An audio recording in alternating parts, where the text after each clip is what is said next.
It is within the inner sacred hollow of our planet that the entire culture helix is preserved, not on shelves of antiquity complacently gathering dust, but as a living testament within the genetics and heritages of the people, each page burning a star on our future horizon. William Bueller speaks of leaders surfacing in the races near to the Earth. These leaders and the race charge within them will be psychonetically infused by the intact racial vibrations of the one heritage being sequestered among the diverse cultures and races ancient to this planet, maintained in the inner Earth world. The uniting principle can only be brought forward by the mother root that begins the divine tree, the common light mathematics vibrating through the DNA helix of all racial parts of the whole. My sources refer to this once existent and future persona who contains the entire code in one form as the Rainbow Man. So I came across this particular paragraph or two in one of my old publications of the source. And that publication, which began in 1980, the first issues were almost entirely focused on the inner Earth. And the reason being is that I had been making trips to the inner Earth, I guess you could say, through what I called mental projection. Now I would call it remote viewing. I didn't know that term in those days. And also, in some cases, I believe astral projection. And so, because this was so foremost in my experience, and I was feeling so guided by my Thoth mentor, I opened that door and started writing about it. After a while, though, it seemed like other things came in and I moved on, except for a reference here and there. I went on to many, many other topics in these last many, many, many years.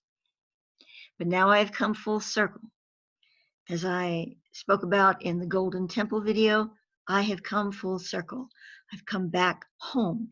That's what it feels like to me, that I have come back home to my inner Earth embodiment, which still exists as Mikala in the inner Earth, which I named my doll after when I was 4 years old, not knowing, of course, that's what I was doing, and who spoke to me. I heard her voice probably back in the 1970s. And now I've returned to that persona, that being that I am, that I feel that I am in the inner Earth. That's a long story unto itself. I've mentioned it before and previously in the last videos I've done. But I wanted to stress that for me, it's a very personal journey to return to that and to be open more to understanding it all. I mean, I have all kinds of information about the inner Earth that I received from the Akasha and from Thoth, and I put into my source issues, you know, and previous and after that into some other works. But I wasn't feeling it like I am now. I mean, I did in a way. It felt right and it felt connected to me. But this is a whole nother level. I feel so connected to it at this time. It's almost like I'm just visiting here on the surface. And you might think maybe that's a little out of balance. But I don't feel that it is. After all, I am now 70 years old, approaching 71 in a few months, actually 1 month. I have been through different passages with my life and my work up to this point. And perhaps when I was younger, you know, and starting out with this inner Earth stuff, and I felt that strongly about it, possibly it would have been out of balance for me because I needed to experience other things, other sciences, other aspects of the whole dimension of the work that I put out. not just focus on the inner earth all the time. And I've done that. Believe me, I've done that, and I will continue to bring through other things, that are not directly inner earth. But I know now, at this point in time, that I've been brought back home to reconnect and to connect more deeply to this vein in my spiritual passage. And it's not just a personal journey. It begins there and it will end there. But it is also a means by which I feel I am being guided to present to all of you who are listening to this the potentials, the connection to our reality and what the beings of the inner earth, along with their star kindred brothers and sisters, are doing to help us at this critical time on our planet.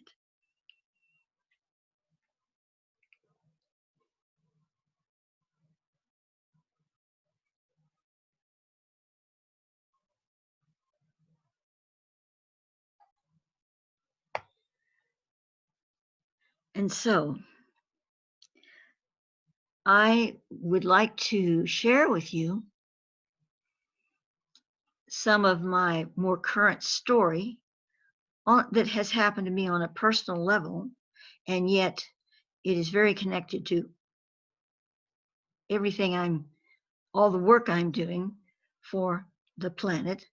And it began, well, I can't say began, there may not be the proper word for it, but I was consciously aware of the return home, as I stated on one of my other recent videos, and I don't want to repeat myself, but I kind of have to a little bit here. When I was going through my old papers and I found the letters written to me by the scientist George L. Lawrence and the symbol he drew when he had the experience in the inner earth, and he sent me the symbol. He didn't know he was in the inner earth, but I knew he was because he was talking about things he could not possibly have known about that I had already experienced in the inner earth. Very, very unique things like washing his hands in the green liquid, which I did, things like that. So when I saw that material and I saw that symbol, and I was told it was recently, as I saw it again these many years later, I was told that it was the doctrine of signature for the planetary genius of this planet. And of course, the great significance of the planetary genius I've spoken about many times in my videos. So when that all took place, that was the defining moment that brought me to realize I needed to, in some kind of conscious awareness, return home and deeper to that home, deeper to that embodiment that I am coexisting in right now. And as I've stated before, we're all multidimensional beings, and we have other bodies in other places and other times. Maybe not multitudes of them, but it is something that almost all of us have some connections to, even physical bodies in some different time zones or timelines or places, So I'm not making this like some special thing, but for me, it is a very deep thing because it's been something that I've known one way or another probably all of my life. So then I returned. Like, what has it been, maybe 6-7 months ago, with seeing Lawrence's symbol there staring me in the face. And after that, little by little, I started coming back to the inner earth, receiving information on the city of Seraphim, which I was not aware of when I wrote my material in the 1980s. I mean, inner earth is a big topic, right? So I don't have the whole picture. I didn't have it then, and I don't have it now. But I didn't know about Seraphim, and that is the crown jewel of the inner earth. It's the only way I can put it. All the beings in the inner earth consider Seraphim the crown jewel for the work it accomplishes, for the platform it presents, for the hope it offers to the beings of the inner earth. I will get to more of that in a moment. And so after writing about seraphim, and I realized that's where I'd been so many times in my visions and dreams and been there, but I didn't know where it was. It was like, where is this? Is this the new earth? Is this inner earth? I thought about it, but I wasn't getting any answers. They were flashes. They were just flashes, but repetitive over the years. And so when I realized that that was where I was going, I also realized that that was a key focal point for me in my work now, connecting to seraphim, connecting to Mikala, my other self being, as you see represented here in my virtual avatar, as best I can represent her, which I think is kind of pretty close at this point. I've been working on it for a while. And connecting, of course, to Thoth Hara, the Thothic being in his current embodiment in the inner earth, which is also his new earth embodiment, because the seraphim is the portal between worlds. It connects and works with the new earth directly. So Thoth and the other illumined beings that live in Blue Mountains up there in their Merkaba of the Host complex, they travel back and forth through this portal.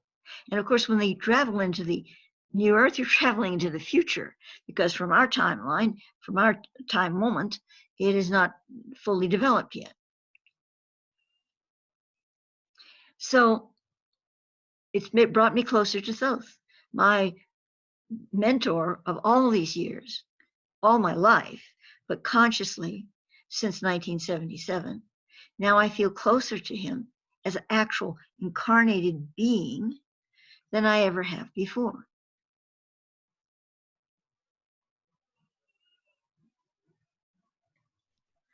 I'm taking pauses in this talk here because I'm sort of reaching in to guidance as to what I want to say next and where I should be going with this, asking for some Thoth guidance on it. It's a big topic and I don't want to ramble, which I can do very easily without Thothic guidance.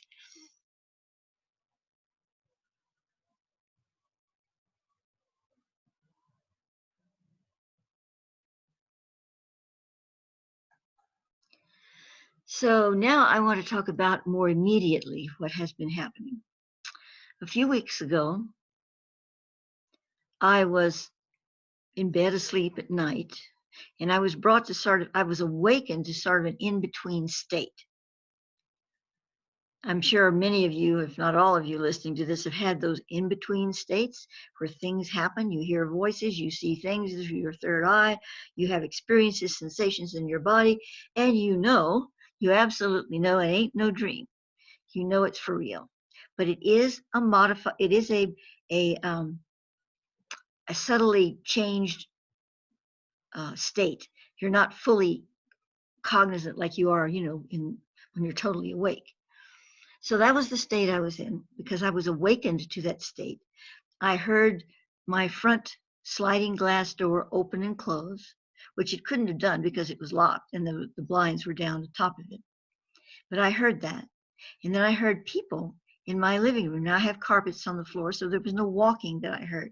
But I heard to me, it was mostly, if not all, women's voices, only a few going, look at that. I really didn't hear the actual words. I say, look at that, but that was the feeling I got, like they were looking at things. Well, I have my altars in there and the whole Crystal Skull company, and it's got a lot of stuff in there. But I felt somebody was like, oh, look at that. That was the kind of energy I heard in the voices. But it scared me because I was like, well, who's in my living room? It's the middle of the night, for gosh sakes.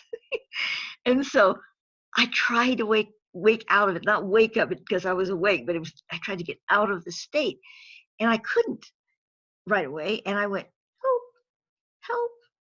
I could hear my voice. It was so funny. And so I was actually saying that, and I could barely open my eyes, just a tiny little bit. I could just see around the room a little bit. I could not move. You know, they call it sleep paralysis. Well, yeah, if you're in this kind of a state, you generally are in a paralysis of sorts, but it's not sleep, not sleep as we understand it.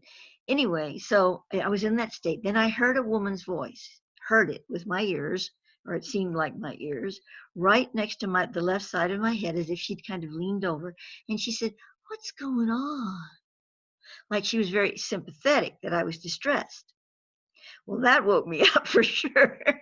I opened my eyes instantly widely, and I was totally, out of the state.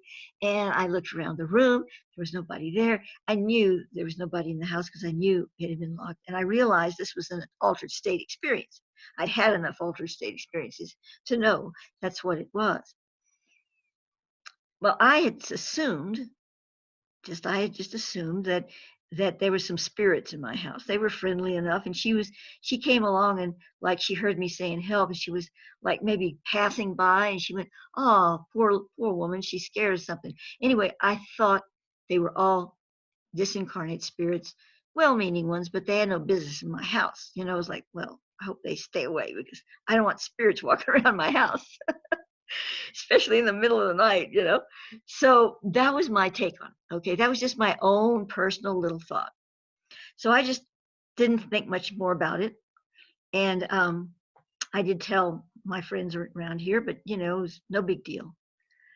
A few nights after that, however, our Kalik of the Johannine Templars and good friend Michael Dunn called me and told me that early morning or in the night, I'm not sure which, he had been sound asleep, and he heard a woman's voice say, "Michael."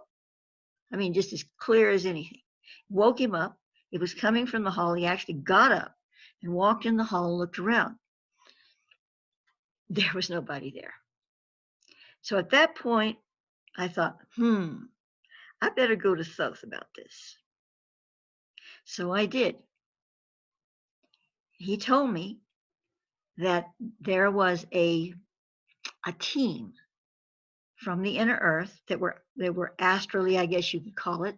He didn't say that specifically, but obviously they weren't physically doing this. They were assigned to help all of us here in regard to our sacred project. That encompasses a lot of different things, but the wellspring of it comes out of the Johannine Templars. That was named and assigned its sovereignty to the Templis Seratum of Ruta. And so, this assignment, this group of inner earth persons, they're like very human, but they're inner earth human, were assigned to help us. How exactly? I don't really know all of it, but I do know, from what I'm told anyway, from Thoth, that they are helping to clear energies, realign geometries on the inner frequencies that we're working with. Just clear the rubble out of the way. Give us a clearer path for what we are doing. They can't work magic, but they're helping us, just like friends in the inner earth. And they had come into my house to look at my altars and feel the energy here, and they were kind of excited about it. Again, these aren't illumined beings here. These are people in the inner earth. And they had no idea that I could hear them. That was sort of an accident. So Narla, that's the name of, he told me the name of the one that said, "What's going on?" She was very concerned when she realized that I was distressed and I'd heard them. So, that was her concern speaking. So when I didn't get it, however, because I did hear it all, Thoth wanted me to understand it. They wanted me to understand what was really happening, since it did happen that way. And so Narla called Michael, went to his house and called him. She knew that if she did that, first of all, I think she wanted to see if he could hear her. But mainly she did that so that I would go, wait a minute, I better check about this, because I would put two and two together and I would want to find out more. It's not like, Thoth can follow me around and say, "Hey, I want to talk to you. You know, let's talk about this." Sometimes that happens, but a lot of times my little old mind is way too occupied with everyday 3D stuff, even the work that the spiritual work. You know, I'm just thinking away all these things, and those can't necessarily just get through to me. You know, unless I'm receptive, I go to him. There are instances when that's not true. You know, when he can get through to me, but a lot of times, you know, he can't. So, and I had my mind so set that these were disincarnate spirits. So I guess the team decided to make sure I knew otherwise. So at that point, things really changed because they knew, excuse me, they knew that I knew, we knew about them. And Thoth had explained it to us very briefly. So then Narla began to telepathically communicate with me. Not a lot, just a little here and there. And I found it very interesting. And she told me that at the time there were 5 of them. Now they've progressed to 9. Oh, they're 9 on our team now. And she refers to it as in a code name. Well, I think I asked Thoth, rather than just calling them the team, what do I call them?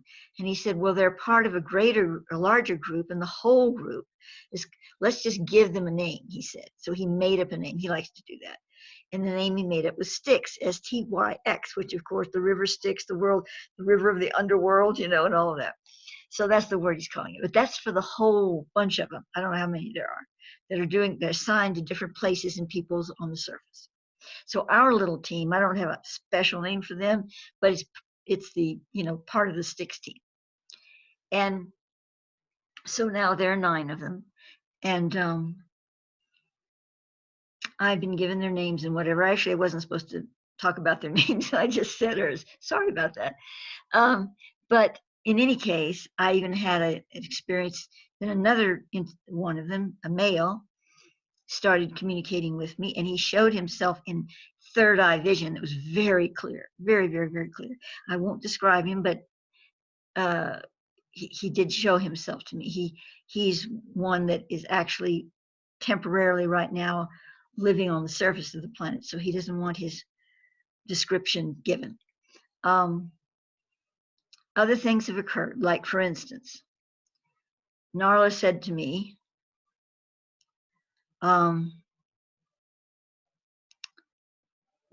she said that she was going to, she said, we will leave a little something for you or something for you in the living room. And I thought, nah, I didn't get that. I really did not get that. Excuse me. So I just forgot about it because it was at night, you know. Next day passed, I still hadn't remembered it. But the next morning, when I got up, I was walking to the living room, as I do every morning, to open the blinds. Right in my path, where I could not miss it, right in my path, was lying a ring. Yes, a ring. It's a silver ring. It doesn't look like it's very expensive, and I seriously doubt it comes from the inner earth. I mean, it could, but you know, it's not that glamorous. And it has sort of an olivine stone in it in a very unusual design. Well, I absolutely knew that that was from her. Now, I mean, what a kind of a coincidence is that? It's not my ring. I don't have a lot of people in this house. And it's in the middle of the living room floor. So I thought, okay, somebody left a ring here, maybe before I even rented this place, maybe it was under something, and one of my 4 cats, you know, batted it out, put it right in my path as I walked to the curtain. I thought, that's possible. In fact, it may be a ring that's been lying around in this house a long time. But I believe that Narla put it there. She found it, she got it out of the corner wherever it was, or maybe she brought it with her from someplace. I don't know. But she put it there, or she tickled a pussycat to put it there. because the odds are just too great. We are going to leave something for you in the living room. And there it was, right in my path. I couldn't miss it. So anyway, that was the big one because it was a very physical thing. And I'm wearing the ring all the time now, of course. And I've had some other experiences. They don't want me to go into a lot of detail about what they're doing here and what their modus operandi is. They say they're kind of vulnerable in some certain ways when they do these things, and they'd rather not have it out for the world to hear. But they gave me permission to tell this much because this is not just a personal experience for me. Yeah, it is, but we need to understand that if this is indeed true, and one has to take that on, their own belief system, but if they feel that it is, you have to know that they're out there a lot of places. And of course, there are ultra beings there as well. There's a lot of beings that they're there for us. They're working for us. But right now, I'm talking about the inner Earth group, the sticks. I was told many years ago, back in the 70s, that inner Earth beings, people, I don't want to call them beings because they're, like humans, were living and working on the surface of the planet. Sometimes they came for just a little while. Sometimes they stayed much longer to help humanity because they look so much like us. I mean, you've got everybody in the inner Earth. See, there are star genetics that are mixed in with him. We have star genetics too, but it can be stronger because there are star beings that are, in there. But for the most part, you've got Irish, Italians, Egyptians, Mayans, Greeks, Etruscans. You got all the ancient ones, but you've got, the European mix too. I mean, they could just walk right around in front of us and we wouldn't know the difference. We might feel a little something different. We might go, wow, that certainly is an interesting, beautiful looking person there, something like that. But I mean, other than that, we wouldn't even think twice about it. And I was told that way back in the 70s. So now this doesn't seem so far-fetched to me. It's important to understand the role that the inner Earth plays in this whole ascension dynamics, where we've been and where we're going and how we get there. Translating from a world system 1 to a world system 2. Then you are a star in this case.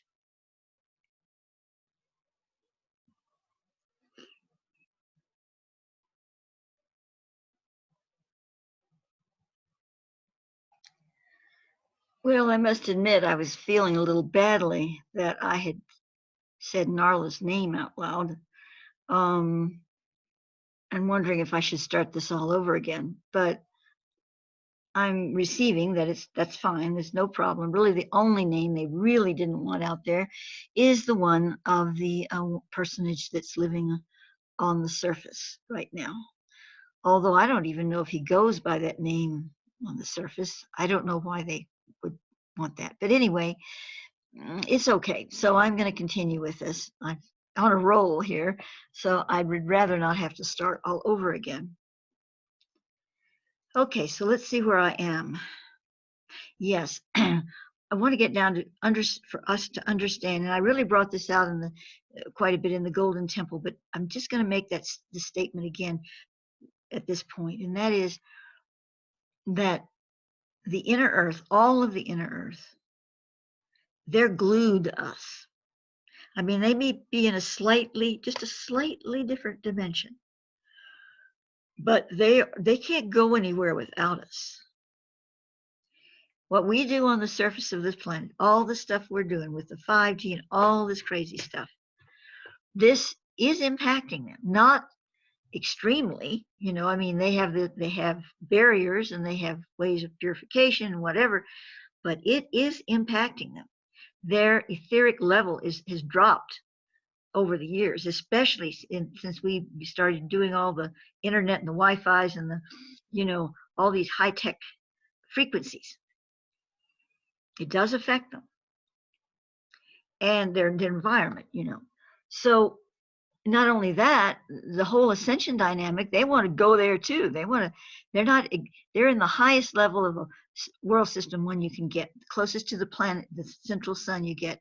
That's the highest frequency of a world system, whatever world system it is, in this instance, one. We're on the lessest because we're on the surface, but not only that, we've really messed things up here. We've just trashed the joint. And they've kept it pretty pure, pretty together, but it's getting more and more difficult to do that. But they can't move into a world system two as a planetary experience without us. This is a whole planet. It may have a slightly different dimensions here and there, but it's a whole planet. Nor do they really want to, because these are really compassionate, open-hearted, aware spiritual beings. They are a composite of star beings in there, some regular, as regular as you can get when you live in the inner earth, human beings, and illuminaries and higher soul beings like Thoth. Of course, Thoth and his kind can go anywhere they want to, and so can pretty much the star beings. At least they don't have to hang around here. But the others, like Mikala and Narla and the Styx team, they don't have any place to go unless we go. So we're all in it together, and they want us to be with them. They love us. We're their family. So there are many, many things going on in the inner earth, but all of it is focused on that, on bringing us all together and working for this ascension dynamic together. But Seraphim and Greater Seraphim, I'm going to call it Seraphim, the city, and the Greater Seraphim around it. And then, of course, the Merkabah, the host enclave, but that, that's on the side of that. But the Seraphim and Greater Seraphim, this is the area, this is the crown jewel. This is where the actual portals are sustained, or a portal is sustained, that connects to the new earth, for purposes of transferring codes, knowledge, awareness, for keeping the connection going, for helping the Pyramid's radius platform that's in place now to be sustained and moving forward so that it can collect all of us into that streaming. And it is from this place that the song is sung, the deep heart song of Gaia that comes out of her being, but Seraphim sings it through the processions that move through a whole trail of a pathway and finally wind up at the labyrinth, and then they go through the labyrinth to the center where the golden temple is, and they go back out the other side. And as they're doing this, they are chanting, they are singing the song of Gaia, and they're filling that cup, that labyrinth, that temple, as it moves outward from that point into the outer cup, the outer world, and connects to us here. Even if we don't hear it with our ears, that vibration is filling us, especially those who are, receptive to it. The beings that are hugely shut down, well, I'm afraid they're not getting much of it. But the whole planet is, and the world is, on one way or another, through those of us who are aware enough to receive it.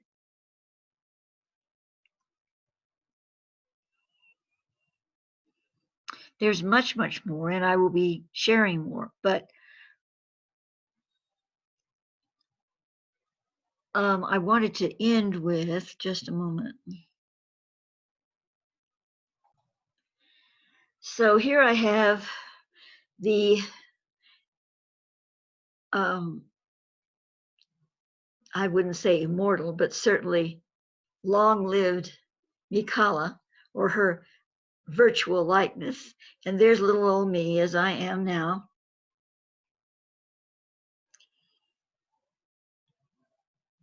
through my connection with her and by my bringing her into the virtual, not just her, of course, but the whole profile of the inner earth, of Ruta, of the new earth, all of these components, I am my task assigned to me by Thoth, and has been since 2008, I believe it was, since I entered Second Life, is to bring this imaging, this consciousness out to the world. Now, if I was, a fancy movie producer with zillions of dollars in influence, I could make an Avatar movie that would be fantastic. Of the inner earth, of Ruta, of a lot of things. But that's not where I am in this lifetime. So this is my tool. This is my medium, and it is serving me. And I feel, that I am serving my purpose in focusing so much right now on delivering the message in this way through the activational videos.